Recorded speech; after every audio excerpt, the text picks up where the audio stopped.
Does anyone else ever feel overwhelmed at the thought of throwing your kid a birthday party? You're not alone. In this video, I'm going to share 4 things that I like to do and that you might consider doing to simplify birthday parties and really get back down to the heart of the celebration. This is going to chip away at some of the overwhelm you might be feeling in thinking about planning and throwing a birthday party for your child. And it's also going to make that celebration even more special year after year. All right, so the first thing I'm going to mention is having traditions. So you might have traditions already in your family that you tend to focus on, but sometimes those might get brushed off to the side or they're not as special feeling because there's a bunch of other competing factors when it comes to birthday parties, like gifts and having friends over and piñatas and themes and all of that sort of thing. So either making the traditions you already have the central kind of focus around your birthday celebration for your children, or finding or creating traditions that you can come back to year after year. That's just going to make birthday celebrations feel so much more special when your children are little still and they get to look forward to that special tradition for their birthday, but also when they're older, because that's, I think, what most parents really want for their kids is they want them to look back and like cherish those memories.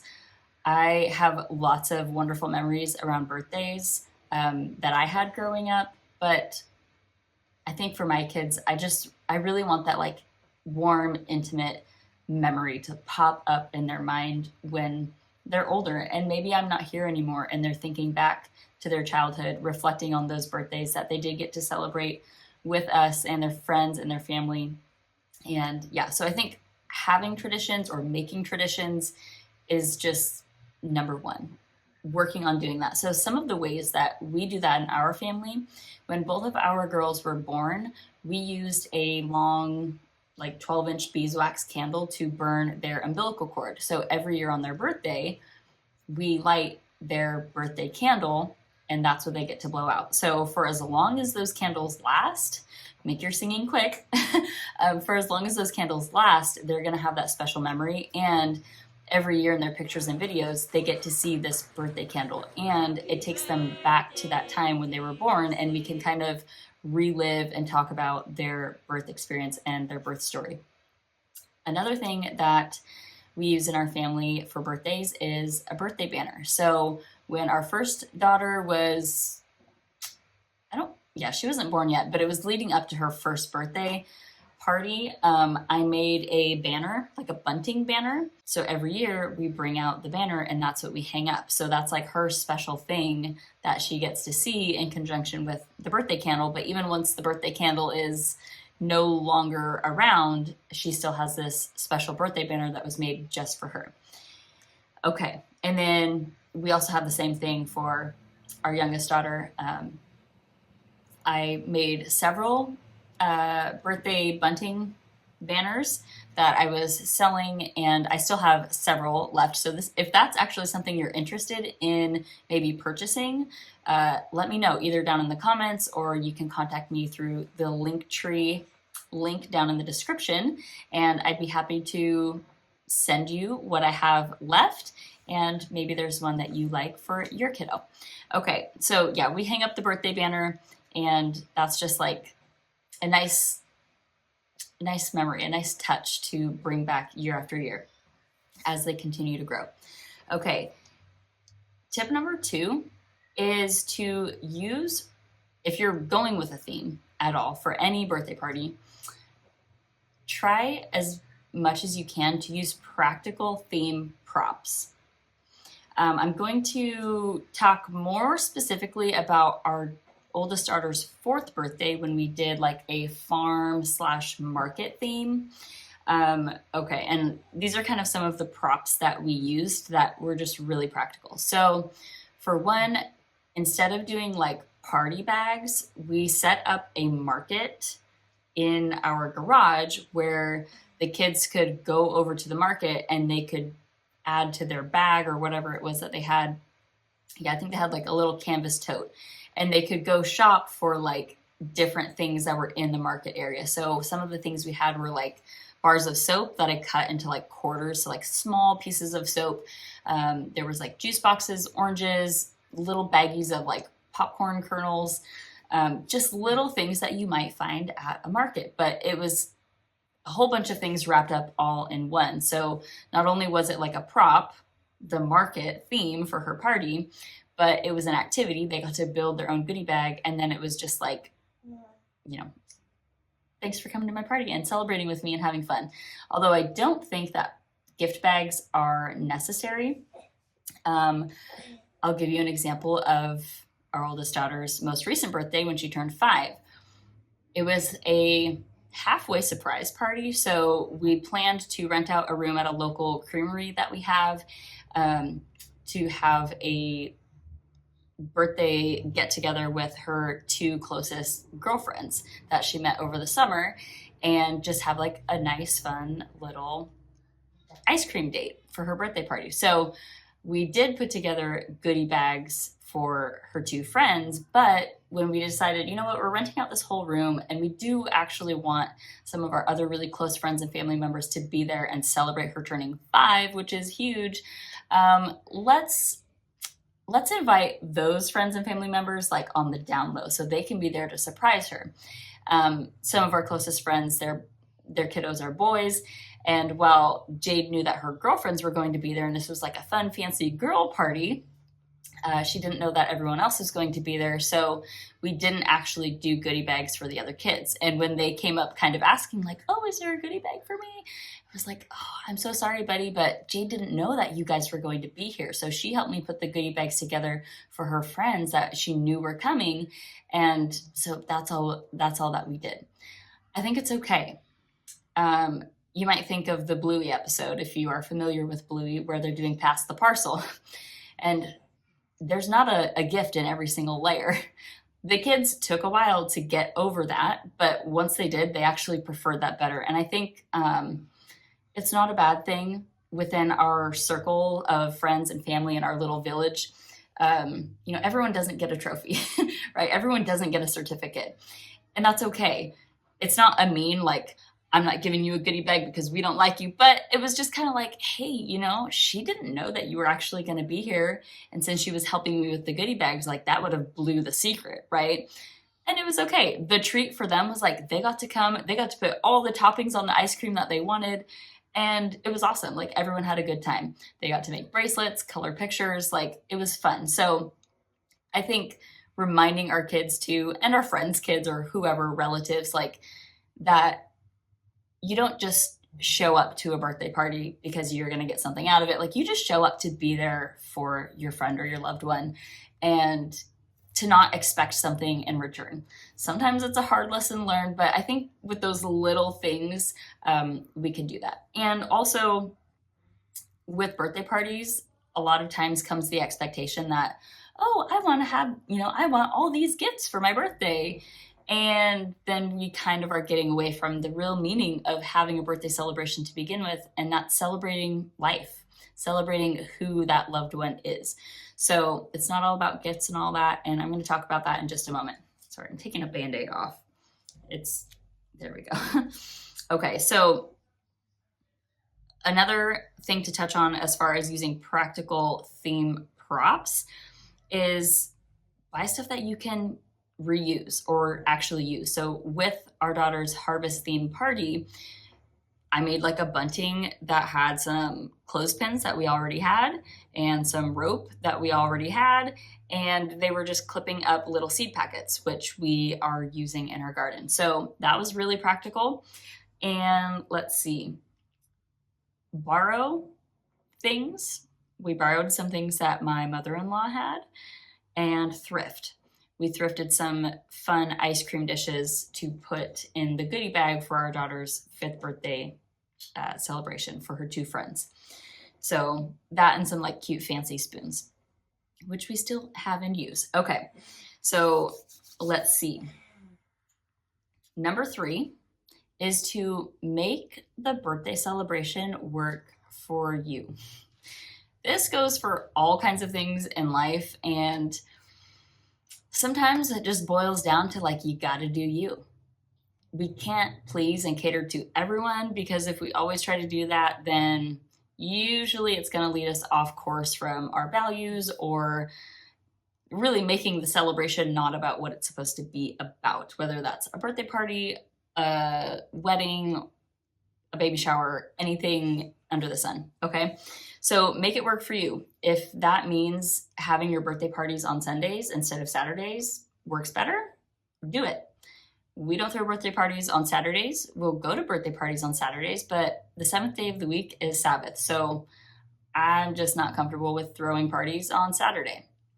It's not a big thing. We did with our, our daughter's first birthday.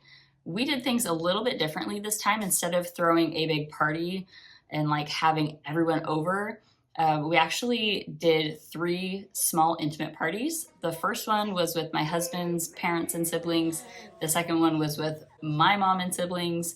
And then the third one was with our closest friend circle. And our closest friend circle did come over on Saturday, Sabbath, but we were just sharing a meal. We were having quality time together, and it wasn't some like extravagant theme party. Like, we did put up decorations earlier in the week so that we had them up for those 3 different days we were having birthday celebration gatherings, but it wasn't some over the top thing. It was just really low key, really intimate, really special. Everyone got to spend time together and with her for her first birthday. So I don't really count that as like a party. And I did as much preparation for that before Sabbath as I could. So it was just kind of a chill, relaxed day having our closest friends over. So really just make it work for you. And if that means like having a party on a Tuesday or a Wednesday or a Monday, like evening, daytime, like just do what works for you, and everyone else will understand. And if they don't, then maybe that will tip you off to something else. But the people who love you and care about you, if they can't make it to your party, or you have a party like on a weird day, it's okay. You're getting hungry? Okay, you getting hungry? Yeah, a little bit. Okay, I'll be right out because I'm getting hungry too. A little bit the salad they got. That little chicken stuff. The caldo? We ate it all. That was the last of it. But I'll come out and make something for you. I'm getting hungry too. Okay? I love you, sweet pie. She's not feeling very good today, so she's finally got an appetite, which is great. Yeah, make your party work for you, whether that's whatever day of the week, however many people you invite, how long your party lasts. Like, don't be afraid to set boundaries. Like, hey, party's over, y'all.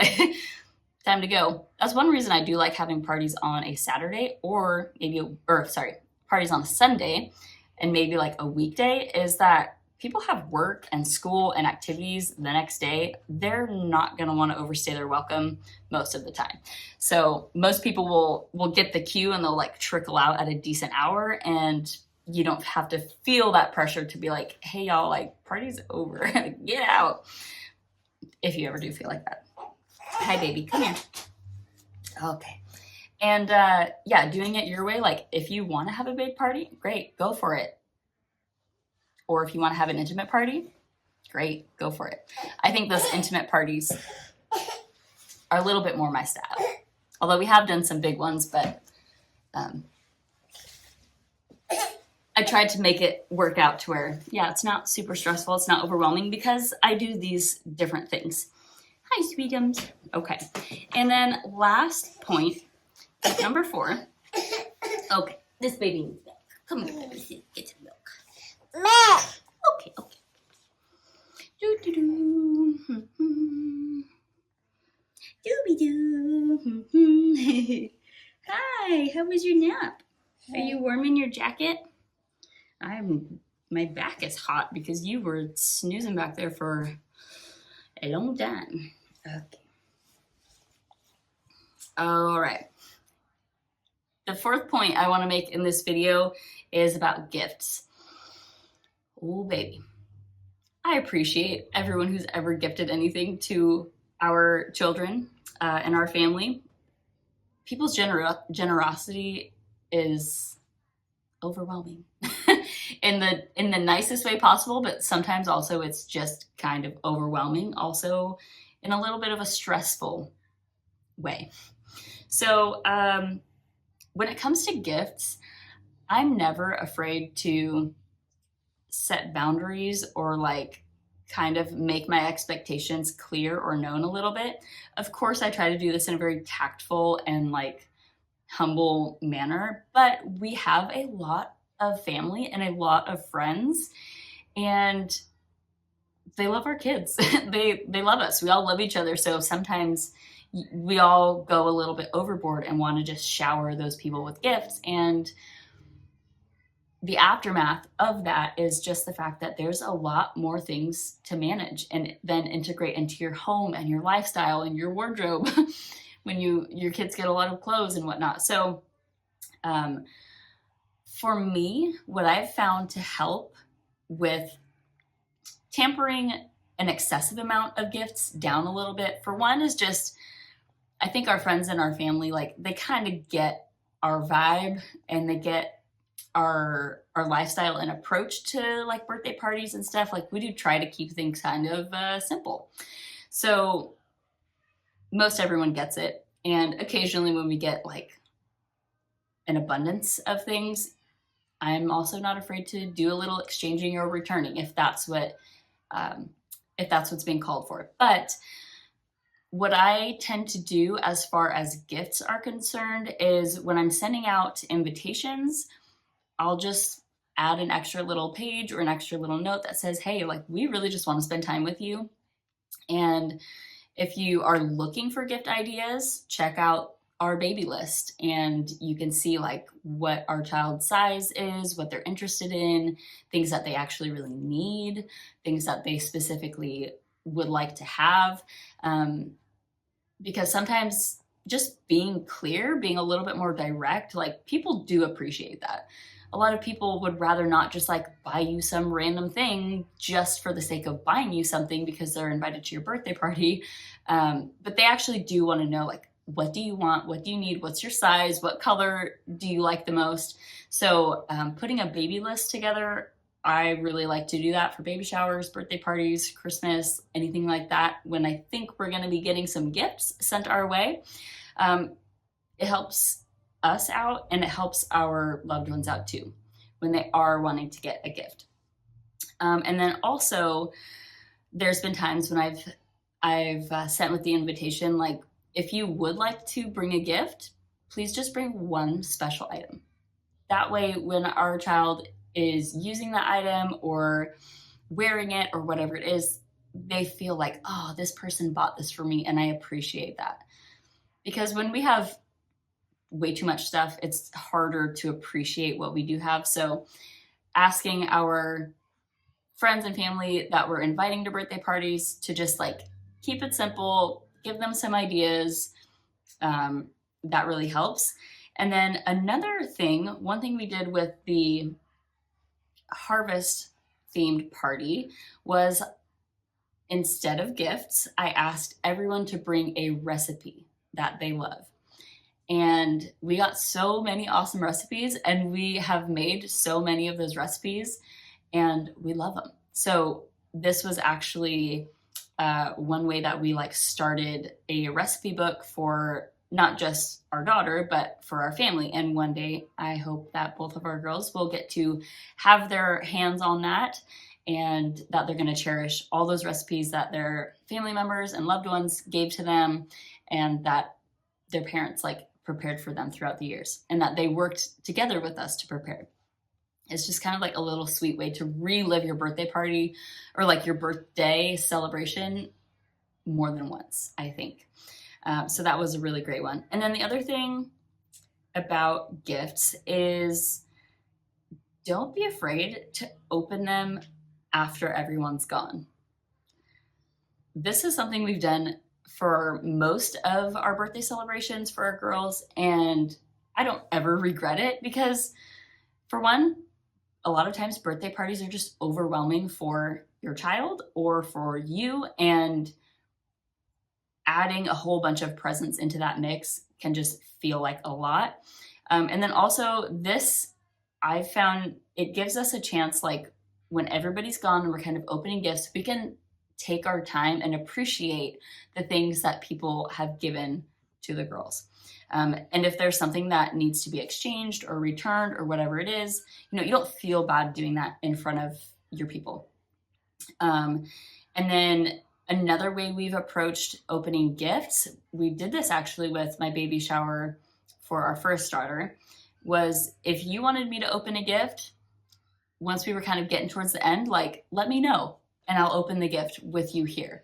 And so at some of the birthday parties we've had, instead of opening the gifts with like all the gifts with everybody there, it was like, hey, if you would like our daughter to open up your present while you're here, go ahead and grab your present and you can bring it over to her. And then that way, like throughout the party, she was like gradually able to do that. And it wasn't just this dump of like, here, open all these presents and like do it now and stay focused and pay attention and like be overwhelmed and stressed out by that process. So there's some different ways that you can do it. There was another thing that came to my mind and then it slipped out.